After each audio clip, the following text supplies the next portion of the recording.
అనంత భక్తి సనాతన ధర్మ ఛానల్కి స్వాగతం. ఓం శ్రీ గణేశాయ నమః. ఓం శ్రీ సరస్వతియై నమః. ఓం శ్రీ గురుభ్యో నమః. శ్రీ గణేశ పురాణంలోని కదంపుర గతవర్ణనం అనే 35వ అధ్యాయము. ఓ చతురానన, ఆ విధంగా చింతామణి తీర్థ మహిమను వివరించి నారద మహర్షి అంతర్ధానం చెందాక రుగ్మాంధుడు ఏం చేశాడు? తదుపరి కథ విధానమెట్టిది, నాకు వివరించండి అన్న వ్యాసుని అభ్యర్థనకు బ్రహ్మ ఇలా బదులిచ్చాడు. ఓ వ్యాసమునీంద్ర, అలా నారద మహర్షి గణేశ షడాక్షరి మహామంత్రోపదేశం చేసి చింతామణి తీర్థాన్ని, ఆ తీర్థ మహిమను వర్ణించి వెళ్ళిపోయిన తరువాత తన తలపై నుంచి ఒక పెద్ద భారం తొలగినంత సంతోషించి రుగ్మాంధుడు తనని వెతుకుతూ వస్తున్న తన సేనా పరివారాన్ని చూశాడు. రాజుని అతని సైనికులు పోల్చుకోలేకపోయారు. స్వర్ణకాంతితో మన్మధుడి సౌందర్యాన్ని తలదన్నేంత అందగాడైన తమ ప్రభువైన రుగ్మాంధ మహారాజు అలా కాంతిహీనుడై వికృత రూపం ధరించి ఉండటాన్ని వారు అర్థం చేసుకోలేక అతడిని ఇలా ప్రశ్నించారు.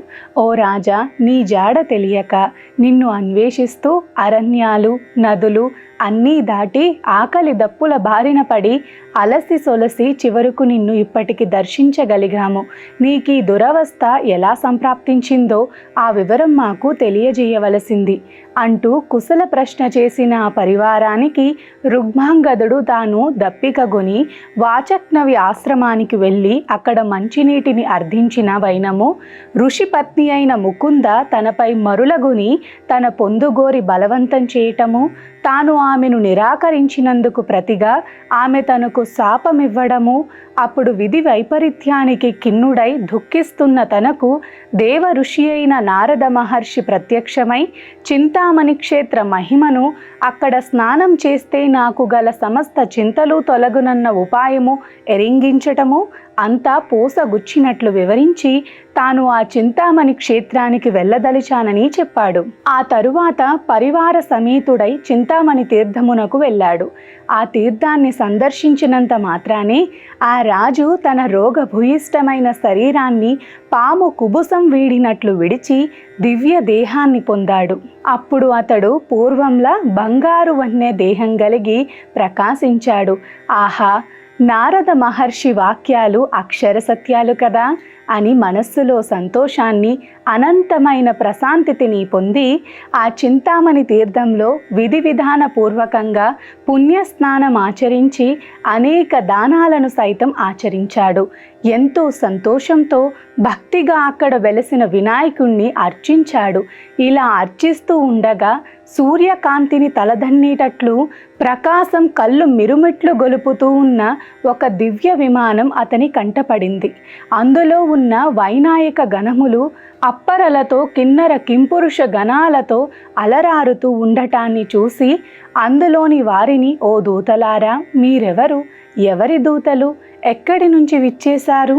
మీ ఆగమనంలోని కారణమేమిటి? ఆ వివరాలు దయతో తెలుపమంటూ ప్రార్థించగా ఆ వైనాయక దూతలిలా అన్నారు. ఓ రాజా, నీవు ధన్యుడివి. అనన్య భక్తితో చింతామణి తీర్థంలో సున్నాతుడవై విధివత్తుగా విఘ్న నివారకుడైన గణేశుని అర్చించి సకలములైన దానాలను శ్రద్ధతో చేశావు. కనుక నీవు కోరిన అభీష్టము నెరవేరింది. చింతితార్థములన్నీ ఇచ్చేవాడు గనుకే ఆ దేవదేవునికి చింతామణి వినాయకుడన్న ఖ్యాతి కలిగింది.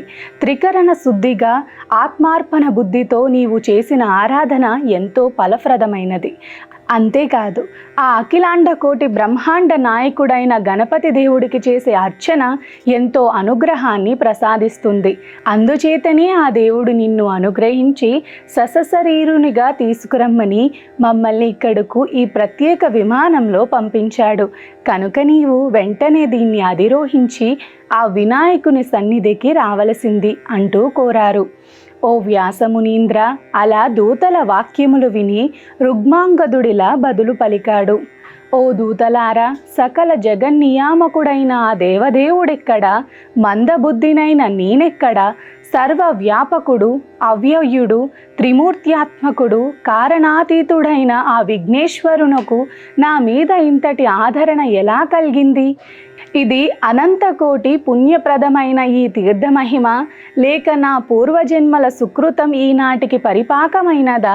బహుశా అందువల్లనే కాబోలు పుణ్యమూర్తులైన మిమ్మల్ని చూడగలిగాను.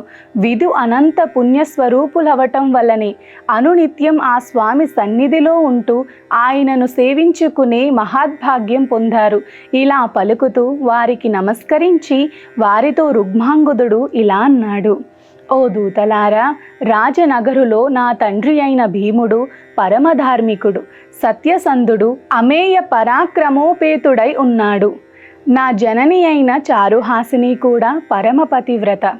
వయోవృద్ధులైన నా జననీ జనకులను విడిచి కేవలం నేనే భూనటం అనుచితం కదా. స్వార్థం మాత్రమే చూసుగున అందుక దూతలు. అయితే ఓ రుగ్మాంగద, నీవు వారి పేరిట కూడా సంకల్పం చెప్పి కుశా కంకణం అంటే దర్భలతో పేనిన కంకణం ధరించి వారి సద్గతి నిమిత్తమై కూడా ఈ చింతామణి తీర్థంలో స్నానం చెయ్యి. ఆ పుణ్య విశేషం వల్ల వారు కూడా గణేశలోక ప్రాప్తిని నిస్సందేహంగా పొందగలరు అన్నారు. దూతల ఆ సూచన మేరకు రాజు కుశా కంకణాలను తన తల్లిదండ్రుల పేరిట, తన రాజ్యంలోని ప్రజల పేర ధరించి ఆ పుణ్యతీర్థంలో స్నానాలు విడివిడిగా ఆచరించాడు. అలా స్నాన విధులను సంకల్ప సహితంగా సమంత్రకంగా నిర్వహించాక వినాయక దూతలు మరికొన్ని విమానాలతో వచ్చారు. ఆకాశ మండలమంతా మంగళ వాయిద్యాలతోనూ వేద ఘోషలతోనూ గంధర్వల గానంతోనూ దశ దిశలా మారుమ్రోగింది. అప్పుడు రుగ్మాంగదుడు తల్లిదండ్రులకు పురజనులకు తన చింతామణి తీర్థపు స్నాన ఫలాన్ని ధారపోశాడు. ఆ తరువాత మాతాపితరులతోనూ పురజనులతోనూ కూడి గణేశ స్థానానికి ఆ ప్రత్యేక విమానాన్ని అధిరోహించి వెళ్ళాడు. ఓ వ్యాసమునీంద్ర, ఈ విధంగా ఆ గణేశ తీర్థ పుణ్య ప్రభావం చేత ఆ బాల గోపాలము సద్గతిని పొందారు. ఓ మునీంద్ర, నీవడిగిన చింతామణి క్షేత్ర మహత్యాన్నంతటినీ వివరించాను. ఏ మానవులు ఈ మహత్యాన్ని భక్తి శ్రద్ధలతో వింటారో వారు కూడా సద్గతిని పొందుతారు. ఇది శ్రీ గణేశ పురాణం ఉపాసనా ఖండంలోని కదంబ పురగత వర్ణనం అనే 35వ అధ్యాయం. నమస్కారం. సర్వే జనా సుఖినో భవంతు, లోకా సమస్త సుఖినో భవంతు. గోవులను సేవించండి, గోవులను రక్షించండి. ప్రకృతిని కాపాడటం మన ధర్మం. ప్రకృతిని కాపాడండి, ఒక్క మొక్కైనా నాటండి.